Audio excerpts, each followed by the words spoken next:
experience, a very warm welcome on the YouTube channel of Analyst IAS। तो United Nations की एक report आई है women equality और gender parity index को combine करके। हम इस रिपोर्ट के बारे में चीज़ें जान लेते हैं। तो वुमेन एम्पावरमेंट या वुमेन के टॉपिक से रिलेटेड बहुत सारी चीज़ें इसमें हैं। वील सी वाई न्यूज़ की फाइंडिंग्स क्या है रिपोर्ट की, रिकमेंडेशंस क्या है इस कॉम्प्रिहेंसिव पॉलिसी एक्शन के।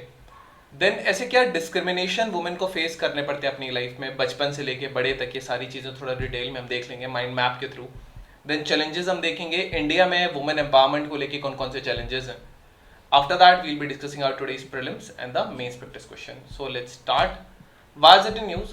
यूनाइटेड नेशंस की रिपोर्ट जो है वुमेन एम्पावरमेंट और जेंडर पैरिटी पे, इसने रिसेंटली ये रिवील किया है कि केवल 1% ऑफ वुमेन जो हैं, जो वर्ल्ड वाइड हैं, वो ऐसी कंट्रीज में हैं जहां पर हाई वुमेन एम्पावरमेंट है और जेंडर पैरिटी है। केवल 1% of the total women on the earth.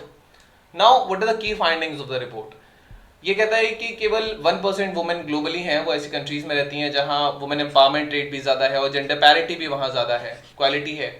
Leadership role और डिसीजन मेकिंग में या इंटरनेशनल रिलेशन के डिसीजन मेकिंग में भी अभी भी वो मेल डोमिनेटेड है, जहां पे वुमेन के लिए अपॉर्चुनिटीज बहुत रेस्ट्रिक्टेड है।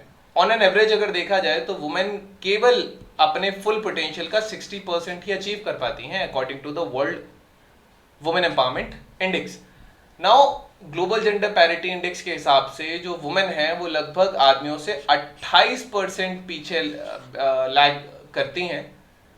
और भी जो डायमेंशंस होते हैं ह्यूमन डेवलपमेंट के, तो ये चीजें हैं। और जो 114 कंट्रीज का जो सर्वे हुआ, इसमें से एक भी ऐसी कंट्री नहीं थी जहां पे कंप्लीट वुमेन एम्पावरमेंट हो या कंप्लीट जेंडर पैरिटी हो, इक्वालिटी हो। एंड ओवर 90% वुमेन जो है वर्ल्ड वाइड, वो ऐसी कंट्रीज में रहती हैं जहां लो या फिर मिडिल वुमेन एम्पावरमेंट है, या फिर लो या फिर मिडिल परफॉर्मेंस है जेंडर पैरिटी में। एशिया जैसे कंटिनेंट्स हो गए।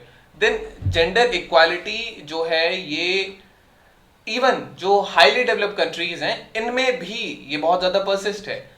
अमंग द 114 कंट्रीज लगभग 85 से ज्यादा, एंड जिसमें मोर देन हाफ जो थे वो हाई या very high human development categories में थे।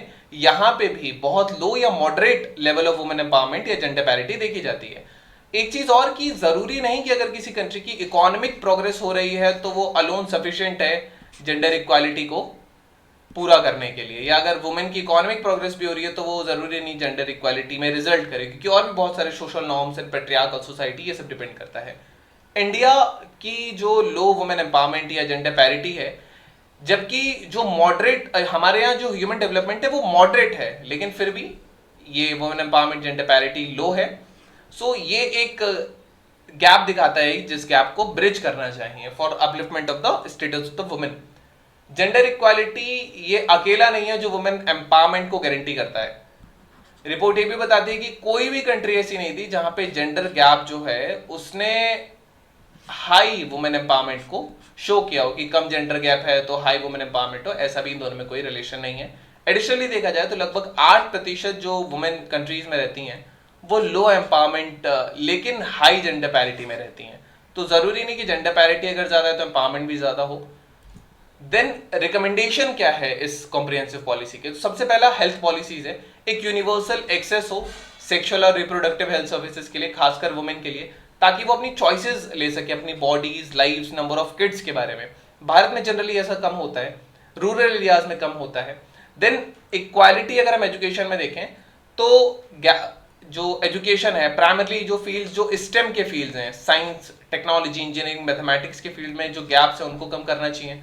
वुमेन्स और गर्ल्स को ऐसी स्किल्स देनी चाहिए आने वाले डिजिटल एज के लिए जो उनके यूजफुल हो। Work life balance and family support, ऐसी पॉलिसीज में इन्वेस्ट या ऐसी सर्विसेज में इन्वेस्ट करना चाहिए जो एक वर्क लाइफ बैलेंस दे पाए।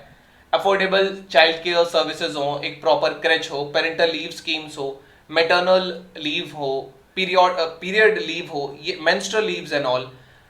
और ये एक फ्लेक्सिबल वर्किंग अरेंजमेंट्स हो एक वुमेन के पार्टिसिपेशन के लिए वर्कफोर्स में, अगर हम इसको ज्यादा से ज्यादा चाहते हैं। Women's equal participation, ambitious targets या एक्शन प्लान ऐसे सेट करना जहां जेंडर पैरिटी अचीव हो सके in all the spheres of public life, जैसे along with eliminating the discriminatory laws को एलिमिनेट किया जाए, रेगुलेशंस ऐसे हो जो वुमेन की प्रोग्रेस को और ज्यादा फास्ट करें, इंपीड करें। Then other challenges combating violence against the women, comprehensive measures हमें इंप्लीमेंट करने चाहिए जिनका फोकस प्रिवेंशन पे हो, सोशल नॉर्म्स चेंज करने में हो, अवेयरनेस फैलाने में हो, and also eliminating those laws which are discriminatory, ऐसी पॉलिसीज जो एक सेफर एनवायरमेंट दे पाए किसी वुमेन को। अगर हम डिस्क्रिमिनेशन की बात करते हैं कि एक लड़की बचपन से लेके बुढ़ापे तक क्या क्या फेस करती है, तो लेट्स सी, कंसेप्शन के टाइम पे सबसे पहला है फीटिसाइड। इन्फेंट जब 0 से 1 होता है तो कई बार ब्रेस्ट फीडिंग में या हेल्थ केयर में भी डिस्क्रिमिनेशन किया जाता है। इन्फेंट मोर्टेलिटी का है, इन्फेंटिसाइड का भी यहाँ पे एक प्रॉब्लम है। देन अगर वो चाइल्ड है 1 to 10 ईयर्स का, तो child mortality, malnutrition, polio, anaemia, iodine deficiency, school drop outs होते हैं, चाइल्ड लेबर में वर्क करते हैं, डिस्क्रिमिनेशन होता है, चाइल्ड अब्यूज होता है। इनफैक्ट इस छोटी सी एज में भी आप सेक्सुअल अब्यूज देखा जा सकता है कहीं ना कहीं। देन एडोलेसेंस की अगर हम बात करेंगे, माल न्यूट्रिशन है, एनीमिया है, चाइल्ड मैरिज है, चाइल्ड लेबर, HIV एड्स की problem, trafficking, commercial sex workers हो गए, ये इसी एज में इनको प्रॉब्लम ज्यादा होते हैं। देन एडल्ट वुमेन में बात करेंगे, domestic violence, rape, marital rape, trafficking, commercial sex worker हो गए, एबॉर्शन हो गए, डिजर्शन कर दिया जाता है, अकेला छोड़ दिया जाता है फैमिली में कई बार, एनीमिया है, अनपेड केयर वर्क है, अनपेड फॉर्म वर्क है, असिस्टेंट बेस का लैक है, ये सारी चीजें। अब इसमें भी 3 आते हैं, एक वर्कर, एक wife, then will talk about the older women, और एक प्रेगनेंसी का केस है। तो वर्कर में सेक्सुअल अब्यूज वर्क प्लेस पर है, वेज डिस्क्रिमिनेशन होता है, एम्प्लॉयमेंट में डिस्क्रिमिनेशन होता है, सेफ्टी सिक्योरिटी के कंसर्न्स होते हैं, कई बार फैमिली अलाउ नहीं करती है, फैमिली स्टिग्मास होते हैं, पेट्रियार्कल सोसाइटी आज भी है, absence of women friendly tools and equipments in the work places, wife को डोमेस्टिक वायलेंस, डॉरी हैरेसमेंट होता है, सती तो खैर अब नहीं होता, पॉलीगैमी हिमाचल के प्रदेश के कुछ ट्राइब्स में देखा जाता है, डिजर्शन है, डाइवोर्स है, अनपेड केयर वर्क है। देन प्रेगनेंसी के टाइम पे मेटर्नल मोर्टेलिटी का प्रॉब्लम रहता है, एनीमिया, अनसेफ डिलीवरी है, अर्ली या फ्रीक्वेंट डिलीवरीज होने लगे तो इससे भी शरीर बेकार होने लगता है, हेल्थ पर डायरेक्ट इफेक्ट आता है। देन ओल्डर वुमेन की बात करें तो इल हेल्थ है, विडोहुड है, इनसिक्योरिटी है, बेगिंग की प्रॉब्लम्स आ जाती है। आजकल वैसे भी न्यूक्लियर फैमिलीज है तो जनरली ओल्डर वुमेन को आश्रमों में रखा जाता है। सो ये एक प्रॉब्लम है जो किसी भी स्त्री को बचपन से लेके बुढ़ापे तक ये फेस करनी पड़ती हैं generally. Now what are the challenges in achieving the gender equality in India? First of all gender based violence जो है, क्योंकि इंडिया में high level of gender based violence है, still it is very prevalent in India. जैसे domestic violence है, rape है, dowry related death हो गई, एसिड अटैक्स हो गए।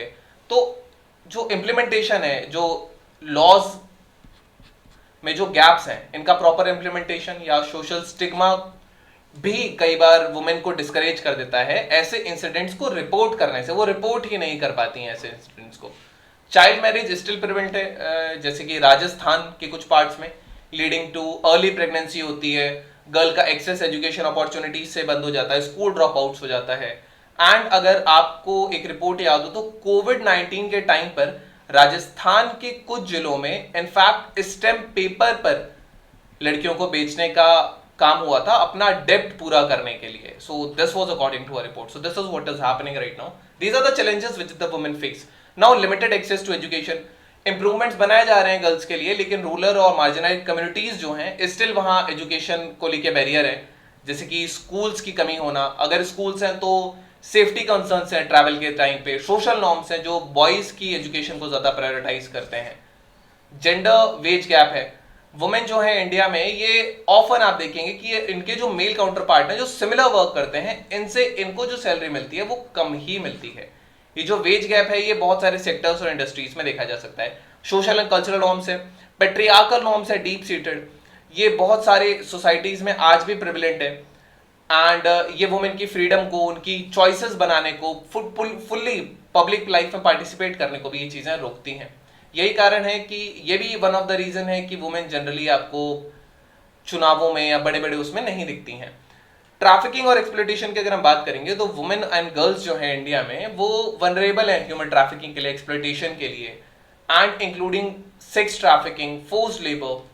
डिजिटल जेंडर डिवाइड की बात करें तो जो इंडिया में वुमेन है यहाँ इनका पास लिमिटेड एक्सेस है डिजिटल टेक्नोलॉजीज को लेकर, जैसे इंटरनेट हो गया, जो फर्दर इनकी इकोनॉमिक अपॉर्चुनिटीज को कम कर देता है, एक्सेस टू इंफॉर्मेशन को कम कर देता है। ये प्रॉब्लम है, डिजिटल डिवाइड का प्रॉब्लम है।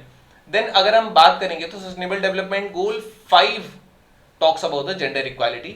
इंडिया की और एक चीज और कि 1 of the 3 women have experienced some form of physical या sexual exploitation या violence in their lifetimes, ऐसा होता है.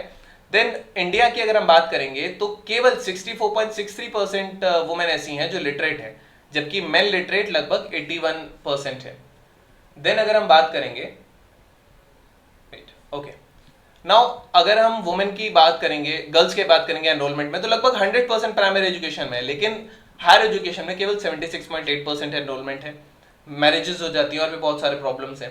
Then women hold only 12% seats in the Lok Sabha, लेकिन पंचायती राज इंस्टीट्यूशंस में आप देखेंगे कि 40% सीट जो है वो वुमेन होल्ड करती हैं.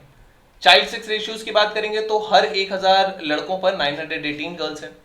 देन 48.5% जो पॉपुलेशन है वुमेन की है, लेकिन केवल 27.4% ही है जो कि वर्क फोर्स में वर्क करती है. Now we have our today's prelims practice questions. So let's discuss this. Which of the following gender gap gives the global gender gap index ranking to the countries of the world? This question came in the year of 2017. So this is World Economic Forum, UN Human Rights Council, UN Women, World Health Organization. You can type the answer in the comment section. They'll let you know if it's correct or not. Then we have our today's next question. So the next question says that both the UN Women and UNDP, they play a crucial roles in achieving gender equality and women empowerment. You have to elucidate. So this question was of 150 words. This was all about today's video and session. Thank you. Have a nice day and stay tuned with Analyst IAS for your better preparation.